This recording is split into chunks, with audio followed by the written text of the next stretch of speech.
آج کی آیت۔ وہ یہ کہہ ہی رہا تھا کہ عبادت خانہ کے سردار کے ہاں سے کسی نے آ کر کہا کہ تیری بیٹی مر گئی، استاد کو تکلیف نہ دے۔ لوکا 8 باب 49ویں آیت۔ عزیزو، ابر باران یعنی بارش ہر جاندار کے لیے کس قدر باعث رحمت ہے، جس کا ہم سب کو بخوبی اندازہ ہے۔ جبھی تو ایک خاص وقت تک بارش نہ ہو تو ہر کوئی گھبرا جاتا ہے۔ ایک بار ایسے ہی جب بارش نے برسنے میں دیر کی تو ہر چھوٹے بڑے نے اپنا ہاتھ خدا کے حضور اٹھانا شروع کیا۔ ایک دن طے پایا کہ سب مل کر بڑے میدان میں جمع ہو کر دعا کریں گے۔ جب مقررہ وقت پر سب جا رہے تھے، دیکھا ایک بچہ چھتری لیے ساتھ چل رہا ہے۔ کسی نے پوچھا، بیٹا اس کی کیا ضرورت؟ بچے نے جواب دیا، انکل ہم بارش کے لیے دعا کرنے جا رہے ہیں نا، واپسی پر بارش تو ہوگی، پھر مجھے اس کی ضرورت پڑے گی۔ واہ کیا خوب، ذرا دیکھیے اس بچے کا ایمان۔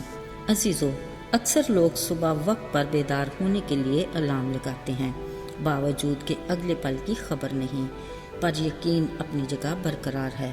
ایک امید ہی تو ہے جس پر دنیا قائم ہے۔ عزیزو، کلام مقدس میں یسوع مسیح کی زمینی زندگی کے مختصر واقعات بے حد دلچسپ مگر مصروف ترین رہے۔ یوں لگتا ہے کہ سورج نکلتے لوگ یسوع کو ڈھونڈتے چل پڑتے اور دن بھر اس کی رفاقت میں رہتے نہ تھکتے۔ آج بھی حسب معمول جیسے ہی وہ گلیل کے پار اترے، لوگوں کی بڑی بھیڑ پہلے ہی سے ان کی منتظر تھی۔ اچانک ایک شخص بھیڑ میں راستہ بناتا یسوع کے قدموں میں آ کر گرا اور منت کر کے کہنے لگا، آئے استاد میرے گھر چل۔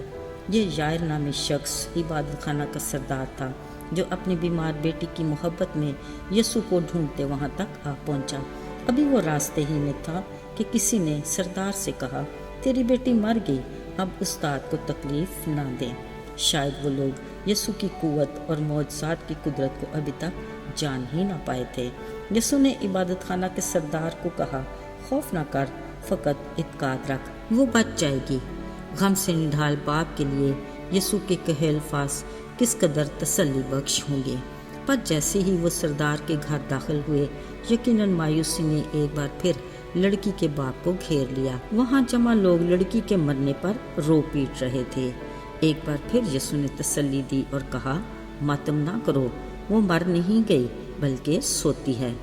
ہیں، یہ کیا کہا، وہ سوتی ہے؟ رونے والے یسوع پر ہنسنے لگے۔ اصل میں وہ یسوع کی قدرت، اختیار اور قوت سے نا واقف تھے۔ ان کے گمان میں بھی نہیں تھا کہ کچھ ہی پل کے بعد یہاں کیا وقوع پذیر ہوگا۔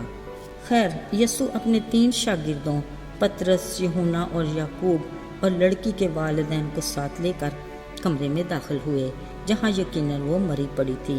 یسوع نے اس کا بے جان ہاتھ پکڑا اور بڑے اختیار سے کہا، آئے لڑکی، اٹھ۔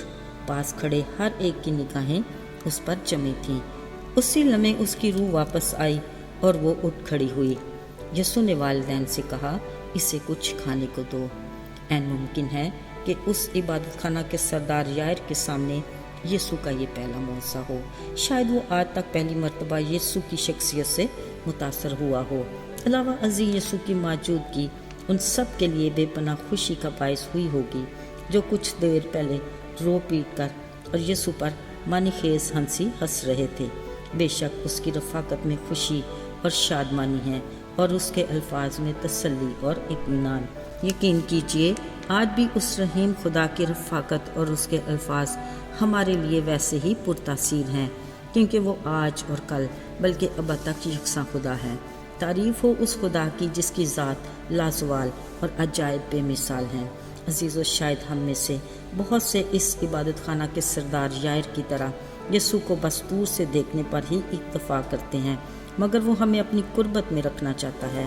اس لیے وہ ہماری زندگی میں بھی ایسے حالات آنے دیتا ہے کہ ہم اسے ڈھونڈیں، اس کے قدموں میں گر کر منت کریں کہ وہ ہماری زندگیوں میں اور ہمارے گھر میں آئے، تاکہ وہ ہماری معنی خیز ہنسی کو حقیقی ہنسی اور ہمارے ماتم کو خوشی میں بدل دے۔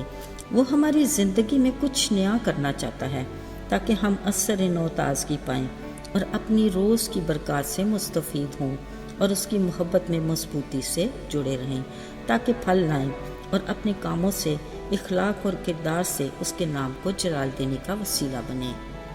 آئیے دعا کریں۔ زندہ چلالی آسمانی باپ، ہم تیرے شکر گزار ہیں کہ تیرے دروازے ہمارے لیے ہر وقت کھلے رہتے ہیں۔ تو نہ صرف ہماری دعا سنتا بلکہ جواب بھی دیتا ہے۔ ہم تیری منت کرتے ہیں کہ تو ہمیں اپنے لائق بنا، تاکہ نہ صرف ہم تیری مرضی کے مطابق جئیں بلکہ تیرے زندہ گواہ بھی بنیں۔ یسوع کے پاک اور مبارک نام میں مانگتے ہیں، آمین۔